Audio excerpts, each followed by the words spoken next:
Afternoon বন্ধুরা, তোমরা কিন্তু সত্যি বুঝিয়ে দিয়েছো, তোমরা আমার পাশে আছো, আমার সাথে আছো। এই সপ্তাহে best and best 700 approx 700 peoples তোমরা আমার বন্ধুরা আমার বার্থডে সেলিব্রেশন করেছো, অর্থাৎ আমাকে হ্যাপি বার্থডে জানিয়েছো। তো তোমরা আমার এইভাবে পাশে থেকো, সাথে থেকো। আজ কিন্তু বানিয়ে ফেললাম ভাত, বাঁধাকপির তরকারি, সাথে কিন্তু রয়েছে পাটের শাক এবং এটা রয়েছে তোমার ভেন্ডি চচ্চড়ি, ডাল, মাছের ঝোল অ্যান্ড মাছের টক।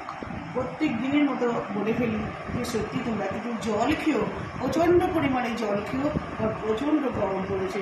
যদি পারো সপ্তাহে একটা করে অবশ্যই ডাবের জল খেও, কারণ শরীরের পটাশিয়ামটা কিন্তু খুব দরকার। যদি কোনো ভুল ত্রুটি আমার হয়ে থাকে আমাকে ক্ষমা করে দিও, আমার সাথে দেখো, এইভাবেই তোমরা আমার পাশে থেকো। আসি গো, টাটা, বাই বাই।